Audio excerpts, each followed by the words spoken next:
Patricia Bullrich, muy bienvenida. ¿Qué tal? Acá con un resfrío tremendo. Sí. Pero Quédate lejos. lejos, que hay mucho por hacer, ¿no? Sí, sí, ¿qué te parece? Bueno, vamos a arrancar con lo que ocurrió con el caso Sena. Sí. ¿Qué balance hace?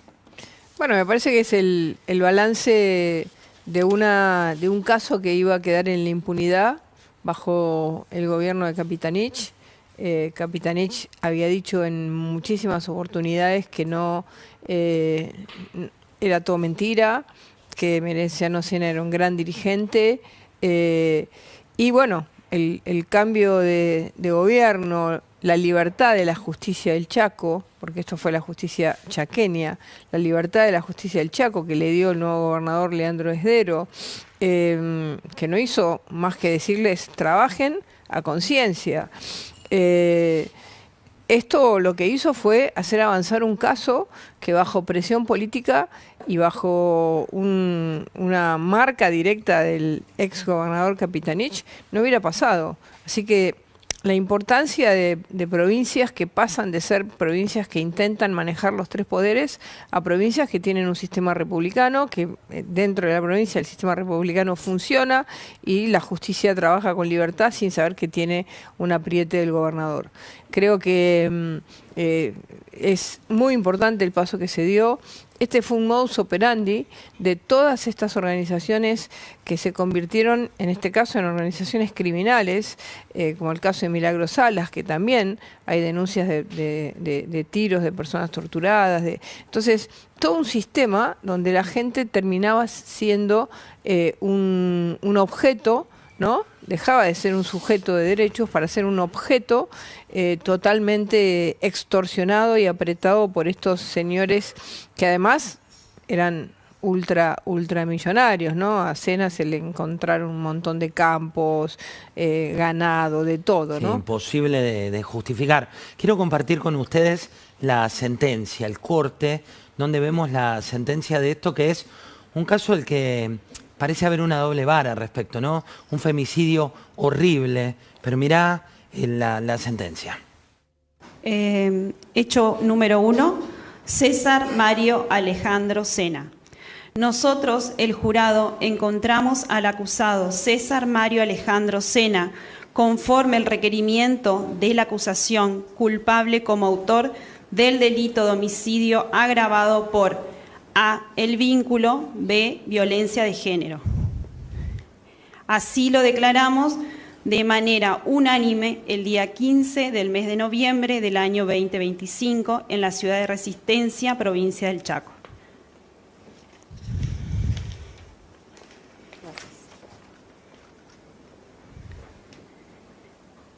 Hecho número 1, Marcela Verónica Acuña. Nosotros, el jurado, encontramos a la acusada Marcela Verónica Acuña, conforme el requerimiento de la acusación, culpable en el carácter de partícipe primario del delito de homicidio agravado por A, el vínculo, B, violencia de género. Así lo declaramos de manera unánime el día 15 del mes de noviembre del año 2025 en la ciudad de Resistencia. Bueno, ahí veíamos a 3 de los condenados. ¿Qué es Capitanich en la historia argentina? Bueno, es una persona que pasó de ser un tipo que todos decían que era un moderado a convertirse en un talibán, ¿no? Del kirchnerismo, a generar este tipo de actitudes con esta familia que además manejaban escuelas de enseñanza ideológica. Le enseñaban a los hijos la historia del Che Guevara, les enseñaban los movimientos políticos. Ahí tenemos la escuela de enseñanza ideológica con el Che Guevara, sí, con la bandera de Cuba. Con la bandera cubana, una cosa realmente terrible, ¿no? El armado de guardias paralelas a la policía. Ahí están los chicos con los hacían vestir. Los guardapolvos rojos. Después unas guardias que conformaban en el impenetrable de grupos paralelos a la policía que le cobraban peajes a la gente.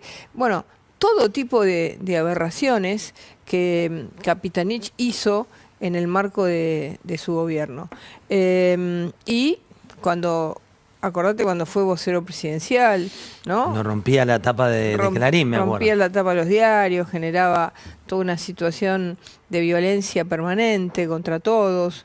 Yo recuerdo que era diputada y bueno, todos nosotros éramos, digamos, no podíamos ni cambiar una coma de una ley, ¿no? Dicen que ahora hay una escribanía en el Congreso. Yo te diría que estamos tan lejos de eso que pasó.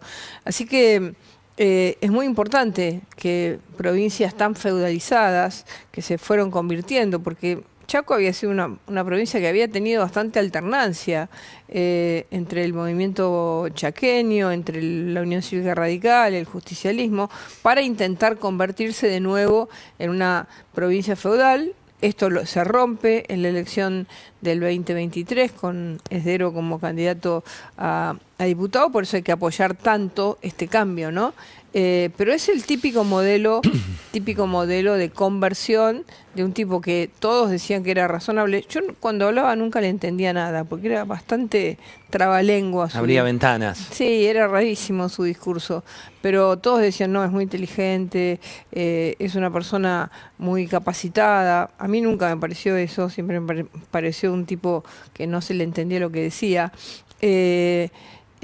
Pero este modelo, ¿no? Este modelo de privatización del Estado, de apropiación del Estado en manos de organizaciones que le terminaban destruyendo la vida a millones de chaqueños. Millones, no sé si millones es mucho porque no sé cuánto. Sí, sí, miles de chaqueños. Que miles o cientos de miles de chaqueños.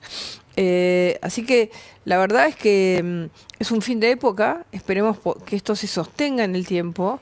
Los Milagros Salas, los Emerenciano Cenas, hoy no dominan absolutamente nada en esta Argentina. Hoy ya no tienen espacio.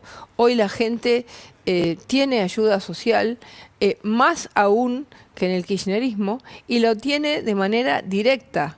Asignación por hijo, la tarjeta alimentar, los planes que aún subsisten, porque no se puede cortar todo de un día para otro. Todo esto de una manera objetiva, sin que nadie se sienta obligado a absolutamente nada. Y esto es un cambio cultural enorme que hace que los Emerenciano Sena, no solamente en este caso ha sido juzgado por un brutal asesinato, digamos, de lo peor, sino que además ya no tienen poder. Yo fui un día al barrio en la campaña del 2023 apoyándolo a Leandro Esdero para gobernador y no me querían dejar entrar. Entré igual. Porque estaba, me acuerdo. No, porque era el barrio era de ellos. Y bueno, ¿cómo es un barrio de ustedes? Acá hay una calle. Esto me acuerdo de es, esa imagen. ¿no? Y salieron varias de las que estaban ayer medio como llorando, ¿no? Que eran las que te impedían entrar al barrio. Por supuesto que yo entré igual, ¿no? Pero una cosa muy, muy de apropiación y de destrucción de todo, porque a la gente la destruyeron. La destruyeron. Hoy toda esa gente está libre. Y eso es un avance cultural enorme en la Argentina. Patricia, la llevo de este tema de agenda a otro que fue el café que tomó con la titular de la Cámara del Senado, con Victoria Villarruel, ella libertaria, usted libertaria. Se publicó mucho al respecto, que fue un diálogo fluido, que cada uno habló de sus objetivos, pero usted que estuvo ahí, ¿cómo fue esa reunión? Bueno, a ver, es una reunión en la que evidentemente las miradas respecto a cómo encarar el futuro son miradas que tienen una cierta diferencia. ¿En qué sentido? En el sentido que ella se coloca como vicepresidenta, presidenta de la Cámara de Senadores, pero sin, de alguna manera, tomar partido. En general, los presidentes de las cámaras toman partido, como Martín Menem toma partido, como, digamos, eso no quiere decir que tomar partido, uno toma partido porque ese cargo es en tanto somos gobierno.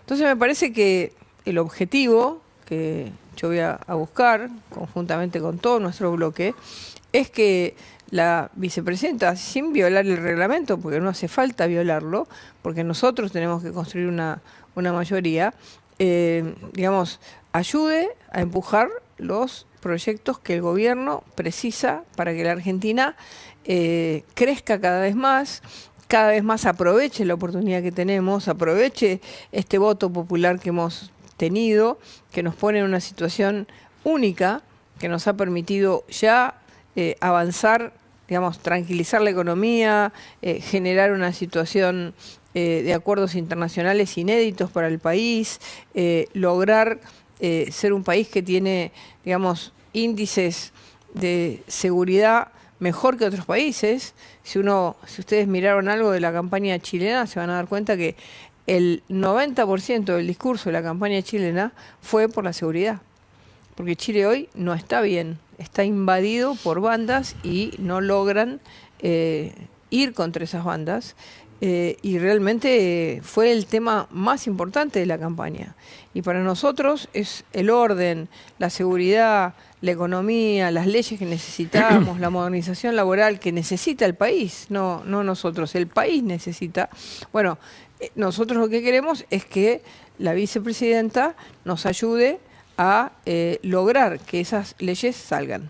Usted me daba el balance de la reunión, así lo decía Victoria Villarruel, mira cómo lo planteaba.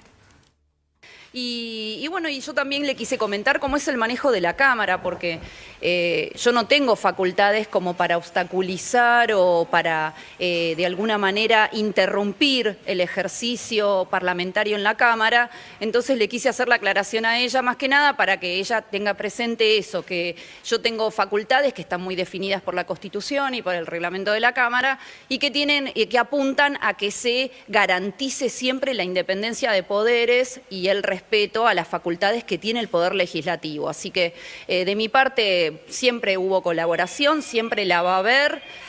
Me siento muy feliz de estar en el Senado de la Nación y todos ustedes que me conocen Victoria, lo saben, así que Victoria, más allá de todo su fue rol, muy amable.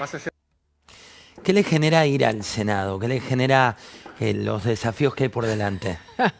Bueno, a ver, paso de una tarea absolutamente ejecutiva, ¿no? Donde uno está tomando decisiones todo el tiempo, todos los días pasa algo en la que las fuerzas tienen que participar, desde los incendios de Ezeiza, que inmediatamente nos pusimos a colaborar, hasta la Agencia Federal de Emergencias con las inundaciones que hoy sufre parte de la provincia de Buenos Aires, hasta el operativo más grande que tuvimos esta semana. Esto es ahora en vivo, ahí sí, en Ezeiza. Sí, todavía hay fuego, pero está controlado.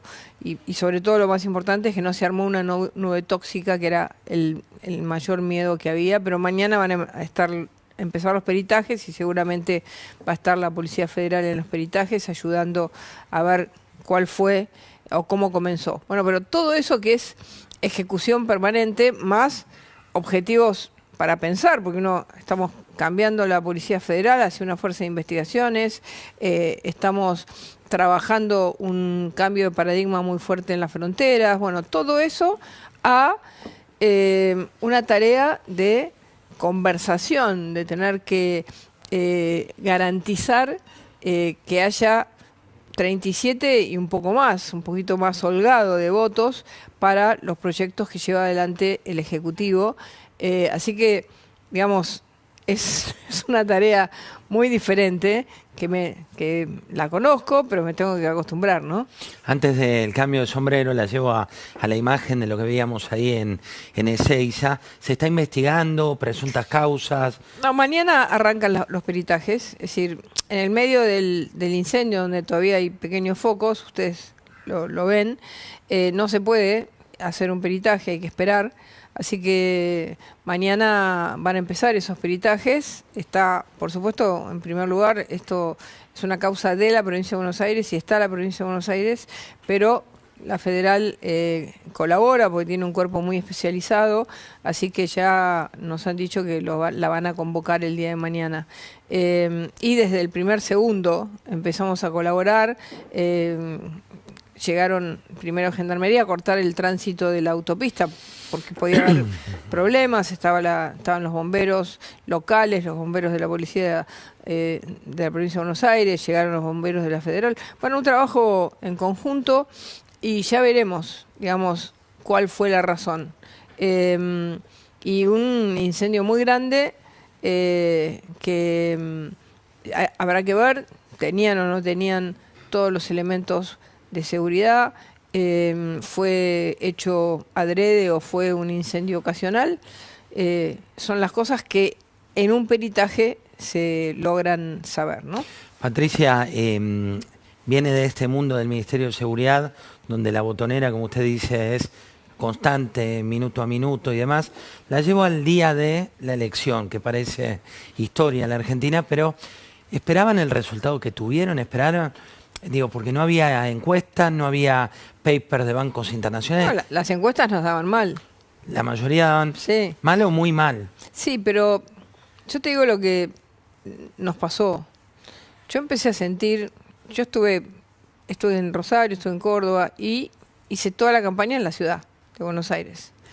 Yo empecé a sentir las últimas 2 semanas y media finales de la campaña, empecé a sentir que el clima era totalmente favorable, que había una decisión que estaba tomando la gente, que se da siempre en esos últimos 20 días, que había cambiado totalmente, ¿no?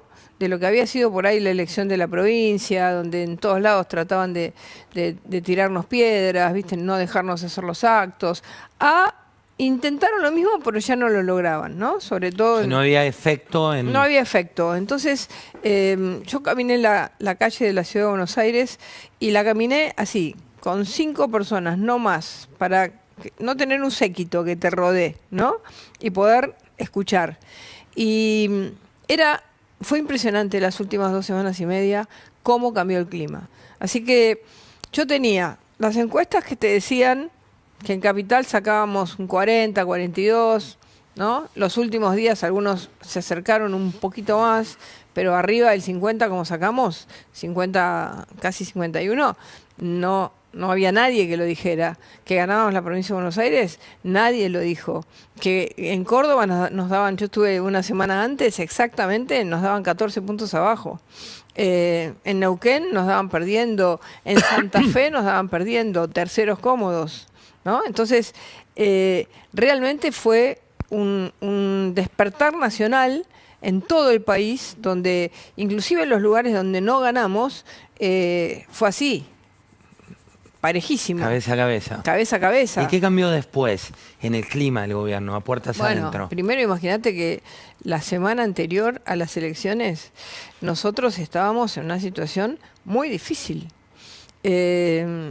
La situación del 7 de septiembre, de la elección de la provincia, nos puso en una situación de debilidad, ¿no? Si no hubiéramos tenido toda la fortaleza que teníamos con superávit fiscal y demás, se nos podían ir los dólares como agua en las manos. Y bueno, todo lo que se hizo, lo de las retenciones, lo del Tesoro americano, que fue un hallazgo impresionante, todo lo que logramos, y bueno, pero el clima era el 26 a la noche, el gobierno está débil, y el 26 a la noche la gente nos dio la fortaleza para que hoy seamos un gobierno que tiene 2 años por delante total y absolutamente firmes, totalmente firmes para hacer los cambios que hay que hacer, para seguir mejorando la situación económica del país, para convertirnos en un país abierto a las inversiones. El presidente ha dicho, yo voy a ser el principal vendedor de la Argentina en el mundo, y eso ya empezó a dar resultados. Así que ahora, bueno, digamos, tenemos que aprovechar mucho los días, el tiempo, cada día, y sabemos que además los que están perdiendo el poder van a intentar una resistencia más fuerte. Mire, quiero compartir declaraciones de Aguiar con usted. Terribles. Declaraciones terribles. de Aguiar que no parecen ser muy republicanas, por llamarlo de alguna manera. Veamos qué es lo que decía. Y yo se lo quiero decir con total sinceridad. Es mi trabajo, nuestro trabajo, provocar la crisis de este gobierno. Y yo se lo quiero decir con total sinceridad. Es mi trabajo, nuestro trabajo, provocar la crisis de este gobierno. Esto a partir del tuit, del reclamo que usted hizo. ¿Por qué? Bueno, porque, a ver, hay límites, ¿no? Esto de decir que quiere provocar la crisis del gobierno, que quiere que a los argentinos les vaya mal, que los argentinos sufran porque a él no le gusta este gobierno, no le conviene, no quiere que gane, es lo más terrible. Y además es un llamado a la violencia. Esto es un delito penal, el que ha dicho, porque atenta contra la Constitución, atenta contra el sistema republicano, atenta contra todo. Entonces, esto, digamos, es lo que esperamos de ellos de acá en adelante. En vez de una colaboración, de sentarse, no conocen todavía qué vamos a presentar como modernización laboral. La Argentina hace años que necesita un cambio de leyes laborales, hace años que necesitamos tener sistemas para que las personas puedan trabajar y tener los derechos mínimos, de tener un acceso a una obra social, de tener un acceso a la regulación de los accidentes de trabajo.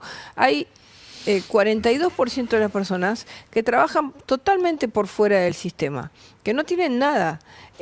Nosotros, ¿qué necesitamos? Que eso desaparezca, que realmente haya un sistema que sea inclusivo, porque el actual es expulsivo, es un sistema expulsivo, expulsa a las pequeñas y medianas empresas, a los comercios, a todos a tener, y muchas veces a medianas empresas, a tener a su personal en relaciones de dependencia normal. No se puede, entonces hay que cambiar. Seguramente los que ya están no se cambiará porque si no... Tienen sus derechos. Porque ya tienen esos derechos, pero son derechos que excluyen a muchos. Porque no solamente en la Argentina hay trabajo informal, total. Hay trabajo que es mitad informal y mitad formal. Lo que se llama el trabajo en gris. Entonces, estos señores vienen a querer decir, les vamos a tirar todo encima, queremos que tengan crisis, queremos destruirles todo. Bueno, que vengan. Bueno, ya sabemos cómo esperarlos. Quien vino fue... Y ya hemos logrado que todo esto que dicen no lo puedan llevar a la práctica. Algunas veces lo han logrado, como fue, digamos, la sesión desastrosa donde rompieron todo, pero...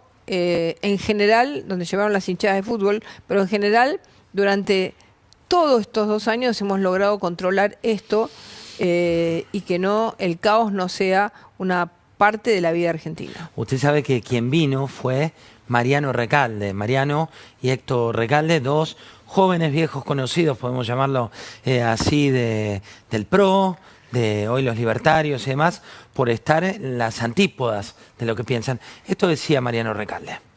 Siempre son necesarias actualizaciones, adecuaciones, mejoras, ¿no? Porque uno legisla para mejorar, no para empeorar.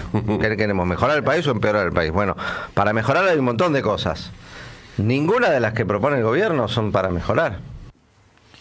¿Esto es lo que viene? ¿Una narrativa de...? Bueno... Recalde es la patria, digamos, de los juicios laborales, ¿no? Ellos son los que han convertido a cada empresa, digamos, y a cada comercio de la Argentina en algo preso de un sistema de juicios laborales impagables. Ellos son los que cierran empresas. ¿Cómo va a haber trabajo? Hace 15 años que la Argentina no tiene nuevo trabajo. ¿Y por qué no tiene nuevo trabajo? Y porque el que toma un trabajo tiene una espada de Damocles en la cabeza. Entonces, claro, ellos tienen un negocio clarito ahí. Entonces nunca van a querer un cambio. Nunca. Fíjense, los sindicatos han ido perdiendo la cantidad de afiliados que hoy tienen los sindicatos no tiene nada que ver con lo que tenían hace 10 años, hace 20, hace 30. ¿Y por qué? Porque los trabajadores no se afilian más a los sindicatos. ¿Y qué hacen entonces? Le sacan cuotas compulsivas, le sacan el 2 o el 3% del salario, que lo arreglan, ¿no?, en los convenios colectivos, y con eso viven los sindicatos. Porque si fuera por los trabajadores, los sindicatos serían pobres. Y los sindicatos en Argentina no son pobres. No son pobres, son muy ricos. Se habla mucho también del cambio en el gabinete con la llegada de Santilli, ¿no? Y se habló de migraciones. Bueno, él dijo que no le importa lo que va o lo que viene porque está en una etapa donde no va por ahí el poder. ¿Cuál es su punto de vista al respecto? No, bueno, por supuesto. A ver, tratar de plantear que si una determinada dirección, como la de migraciones, pasa a seguridad, ¿es un tema de poder? No, es un tema de ordenamiento. Las migraciones en la Argentina no están dentro de lo que son las migraciones en general en todo el mundo. En todo el mundo, las migraciones son parte de una fuerza policial, como tenemos nosotros en los aeropuertos, ¿no? Pero los agentes migratorios civiles prácticamente no existen en ninguna parte del mundo. ¿Por qué? Porque uno tiene una doble tarea. Si un agente migratorio lo que hace es, le tiene que avisar a un policía y le tiene que decir, che, mirá que este tiene alerta roja, y el otro ya se escapó. Entonces, estamos ordenando temas que están totalmente desordenados. Nosotros, Argentina, por ejemplo, ahora estamos con los trámites del visa waiver para tener visa libre para Estados Unidos. Tener un control mayor de las fronteras con un sistema mucho más controlado del que tenemos ahora es fundamental. Que más controlado no significa nada, porque hay tecnología, significa ordenarlo. Entonces, yo creo que lo que estamos haciendo es ordenar cada cosa de acuerdo a una mirada más estratégica de cómo queremos cuidar nuestras fronteras. ¿Qué está pasando en los países vecinos? Los países vecinos tienen un problema serio de organizaciones criminales. Lo vemos en Brasil, lo vimos en Chile, lo vemos en Chile, lo vemos en Perú. Entonces, nosotros necesitamos cuidarnos mucho, porque si no nos cuidamos, no vamos a ser siempre una isla al lado de los demás países. Vamos a tener los mismos problemas. Entonces, para evitarlo, tenemos que fortalecernos mucho más. Y ese es el objetivo de esta reforma. RENAPER no, ese es un organismo civil, queda en el Ministerio de Interior, siempre estuvo ahí. Digamos, eso fue un tema de error, pero migraciones sí tiene un alto componente de seguridad nacional. Para entender lo de la visa waiver, que cada vez que usted lo nombra o surge información, la gente dice, bueno, ¿cómo son los tiempos? ¿Qué puede pasar? ¿Hablamos de un periodo largo para que eso se lleve adelante? Bueno, no quiero dar una fecha, porque si no la gente va a estar entusiasmada con esa fecha, ¿no? Algunos dijeron, bueno, para el Mundial del 2026. Nosotros estamos haciendo todo lo que tenemos que hacer en tiempo y forma, para tenerla lo más rápido posible. Hay un montón de cosas que hay que hacer para pasar, digamos, los requerimientos que pide Estados Unidos. Así que lo estamos haciendo todo rápido para tenerlo lo más rápido posible. Y este cambio en migraciones va a ser muy importante. Muy importante. Quien reapareció fue Mauricio Macri en dos formas, ¿no? Una con los amarillos puros y otra en modo autor de libro por la relación con Franco, sí, que era su padre, de quien habló con Jorge Fernández Díaz. ¿Usted vio esa relación? ¿La vivió, la de Franco y Mauricio? No la viví, pero Mauricio Macri en muchas oportunidades contaba que había sido una relación como difícil, muy contradictoria, muy difícil, siempre lo contaba, y que el padre le había dicho, nunca vas a ser presidente de la nación, como que era, digamos, una relación especial. Me imagino que la contarán en el libro, lo leeré para enterarme más, pero siempre la contaba, siempre hablaba de eso. Patricia, para ir redondeando de cara a lo que viene, ¿no? Reforma laboral, hablamos. Modernización laboral. Modernización laboral, sí. Tema de menores y tema de imputabilidad. Eso no viene ahora en esta etapa, sí viene el Código Penal. El Código Penal es, digamos, un código fuerte, donde el 87% de los delitos no van a ser excarcelables, porque cambia la concepción. La concepción que hay ahora es, te robaron un celular, jorobate. Digamos, ¿qué perdiste? 300.000 pesos, 200.000 pesos, todavía te lo robaron y tenés que pagar cuotas. No hay un sentido de que es una propiedad tuya que te la compraste con tu esfuerzo. No, no existe eso. Entonces, este código lo que hace es cambiar esa filosofía. Si te roban algo que es de tu propiedad, no es solamente la entradera a la casa, que es durísimo que entren a tu casa, pero cualquier cosa que te roben, y si además te lo roban con violencia, y te lo roba un motochorro, y te tiran al piso, bueno, las penas van a ser altas. Y algunos dicen, no, pero las penas no influyen. Bueno, anda a Singapur y vas a ver si las penas influyen o no influyen. ¿Y hay consenso político para que eso salga? Bueno, a ver, yo creo que hay consenso para discutirlo. Después, si sale exactamente igual que como nosotros lo presentamos, seguramente no va a salir exactamente igual. Pero nosotros vamos a defender fuerte que la Argentina necesita cambiar lo que fueron años y aún subsiste, y subsisten en muchos cursos universitarios, la teoría zafaronista, y que la teoría zafaronista nos hizo mal a la Argentina, nos generó una situación de inseguridad muy grande y que ahora la estamos corrigiendo. Entonces, la necesitamos corregir en todos los ámbitos, la necesitamos corregir porque es un sistema. Es el sistema judicial, es el Ministerio Público Fiscal, que es parte del sistema judicial, son las fuerzas de seguridad, son la estructura, por supuesto, de la familia, de la escuela, es todo planteado en una sociedad que viva cada vez más segura. Y estamos logrando ser un país más cuidado. Entonces, bueno, lo tenemos que cuidar más aún, y este código va en esa dirección. Cuidar más a los argentinos, que no lleguen a ser víctimas, y los que son víctimas, que no vean, ¿no?, que el asesino o el chorro pasa por su casa, domina el barrio, ese adentro. Y eso es así. Hablé recién de Mauricio Macri. Esto decía el expresidente de la Nación respecto de la relación con el gobierno nacional. Veámoslo.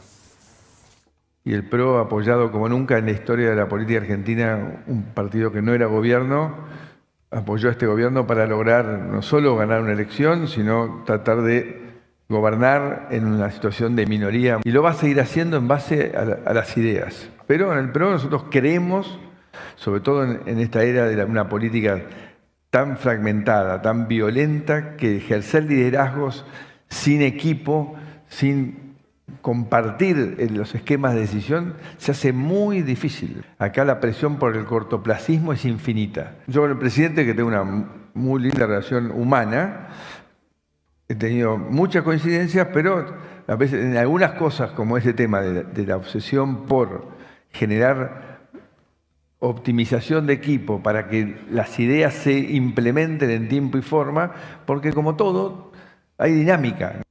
Esto fue en el foro liderado por Dante Sica y Mariana Camino de ABCEB, que participó el expresidente de la Nación. ¿Cuán importante va a ser el PRO para las reformas que vienen? Bueno, en primer lugar decirle que si algo tiene este gobierno es un equipo. Y si algo tiene el gobierno es un presidente que todo el tiempo habla de sus ministros y de sus funcionarios con mucho apoyo y mucho cariño.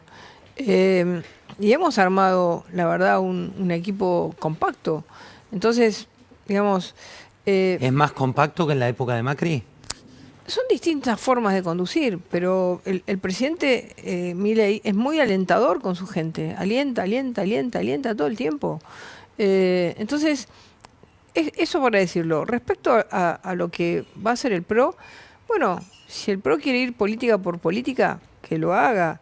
Yo creo que la Argentina necesita que todos los sectores republicanos, que todos los sectores que creemos que el país no puede volver al populismo, tenemos que apoyar sin cortapisa, sin miedo, sin que no, porque voy a perder mi identidad. No, si el país crece, todo aquel que trabajó va a ser parte de ese gran triunfo de la Argentina. Así que yo creo que es importante que haya una relación mucho más, digamos, menos de decir, bueno, el equipo es bueno o es malo, discutir cosas que no son las importantes. Lo importante es apoyar con todo, absolutamente con todo, porque la Argentina ha tenido muchas veces en la historia, varias, en las que dio un paso adelante y dos para atrás. Uno adelante y dos para atrás. Ahora no queremos que eso pase y tenemos la oportunidad de que no pase. Entonces, todo aquel que puede apoyar esto, apóyalo sin miedo, sin pensar que vas a perder identidad. ¿Qué identidad vas a perder si todos juntos lo hacemos? Patricia, le voy a abrir el juego a Pablo Sirven. Tengo una mesa para las 23, así que ya está esperando. Pablo, buenas noches. Te abro para una pregunta para la flamante senadora nacional. Hola, ¿qué tal? Yo quería saber si viene ahora en 2 años después que, antes de ser candidata presidencial, fuiste un poco retirada de la competencia en Capital Federal del PRO, ¿no? Si viene ahora la revancha en 2 años, probablemente, me pregunto, para ser candidata a jefa de la ciudad, por La Libertad Avanza. Bueno, en primer lugar, a ver, no me siento retirada porque yo gané siendo Rodríguez Larreta jefe de gobierno de la Ciudad de Buenos Aires, le gané las PASO y gané en la Capital Federal, donde él aparentemente era el más fuerte de todos. Así que yo siempre tuve, por suerte, un acompañamiento fuerte del electorado de la ciudad y en esta última oportunidad también.